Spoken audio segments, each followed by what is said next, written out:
കേരള സർവകലാശാലയിൽ ഉത്തരക്കടലാസുകൾ നഷ്ടപ്പെട്ട സംഭവത്തിൽ വൈസ് ചാൻസലർ വിളിച്ച യോഗം ഇന്ന്. അധ്യാപകനിൽ നിന്നുണ്ടായ ഗുരുതര വീഴ്ചയിൽ കൂടുതൽ പരിശോധനകൾ നടക്കും. സ്പെഷ്യൽ പരീക്ഷ അതിവേഗം നടത്തി ഫലം പ്രഖ്യാപിക്കാനുള്ള നടപടികളും ചർച്ച ചെയ്യും. വിവരങ്ങളുമായി തിരുവനന്തപുരത്ത് നിന്ന് ഹാൻസ് ജോൺ ചേരുന്നുണ്ട്. ഹാൻസ്, അധ്യാപകൻ നേരത്തെ തന്നെ കുറ്റമേറ്റു പറഞ്ഞതാണ്. താൽക്കാലിക അധ്യാപകനായതുകൊണ്ട് തന്നെ എത്രത്തോളം ശക്തമായ നടപടികളിലേക്ക് യൂണിവേഴ്സിറ്റിക്ക് കടക്കാൻ കഴിയുമെന്നുള്ള സംശയം നിലനിൽക്കുന്നുണ്ട്. വിദ്യാർത്ഥികളുടെ കാര്യത്തിൽ എന്താണ് തീരുമാനം?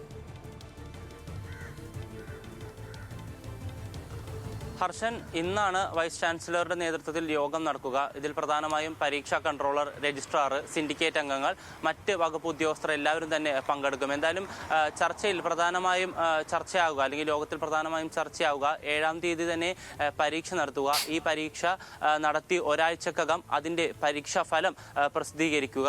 കൂടാതെ തന്നെ വിദ്യാർത്ഥികൾ ഉന്നയിക്കുന്ന പരാതികൾ, വിദ്യാർത്ഥികൾ പലരും പറയുന്നുണ്ടായിരുന്നു തങ്ങൾ വിദേശത്താണ്, പരീക്ഷ എഴുതാൻ ബുദ്ധിമുട്ടാണെന്ന്. അങ്ങനെയുള്ള വിദ്യാർത്ഥികൾക്ക് ഏതെങ്കിലും രീതിയിൽ ബദൽ സംവിധാനം ഒരുക്കാൻ കഴിയുക എന്നീ കാര്യങ്ങൾ പരിശോധിക്കും. ഇതിനോടൊപ്പം തന്നെ വിദ്യാർത്ഥികൾക്ക് മറ്റെന്തെങ്കിലും പരാതികൾ ഉണ്ടെങ്കിൽ അവയും പരിഗണിക്കും. ഈ 2022-2024 ബാച്ചിലെ വിദ്യാർത്ഥികൾക്കാണ് നിലവിൽ ഈ ദുരവസ്ഥ ഉണ്ടായിരിക്കുന്നത്. ഈ വിദ്യാർത്ഥികളിലെ ആരുടെയും 3-ാം സെമസ്റ്ററിലെയും 4-ാം സെമസ്റ്ററിലെയും പരീക്ഷാഫലം പുറത്തുവിട്ടിട്ടില്ല.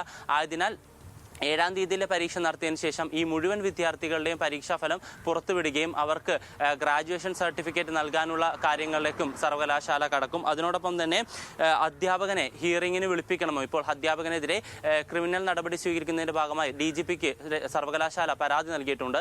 ഈ പരാതിയുടെ അല്ലെങ്കിൽ ഈ അന്വേഷണത്തിൻ്റെ പുരോഗതി വിലയിരുത്തുക, അതിനോടൊപ്പം തന്നെ അധ്യാപകനെ കൂടുതൽ വിശദീകരണത്തിനായി ഹിയറിങ്ങിന് വിളിപ്പിക്കണമോ വേണ്ടയോ എന്ന കാര്യത്തിൽ ഒരു തീരുമാനമെടുക്കുക എന്നീ കാര്യങ്ങളിലായിരിക്കും ഇന്ന് പ്രധാനമായും ഒരു നിലപാട് അല്ലെങ്കിൽ നടപടി ഉണ്ടാകുക. അതിനോടൊപ്പം തന്നെ ഇന്ന് ഒരു കൂട്ടം വിദ്യാർത്ഥികൾ സർവകലാശാല ആസ്ഥാനത്തെത്തി വൈസ് ചാൻസലർക്ക് നേരിട്ട് പരാതി സമർപ്പിക്കുന്നുണ്ട്. ഈ പരാതി പ്രധാനമായി പറയുന്നത് മറ്റു വിഷയങ്ങളിൽ ലഭിച്ച മാർക്കിന്റെ ശരാശരി ഈ വിഷയത്തിൽ നൽകണമെന്നാണ്. അതിനാൽ ഈ വിഷയങ്ങളിലെല്ലാം തന്നെ ഇന്ന് വൈസ് ചാൻസലറുടെ നേതൃത്വത്തിൽ ചർച്ചയുണ്ടാകും. ഹർഷൻ, ഹാൻസാണ് വിവരങ്ങൾ നൽകിയത്.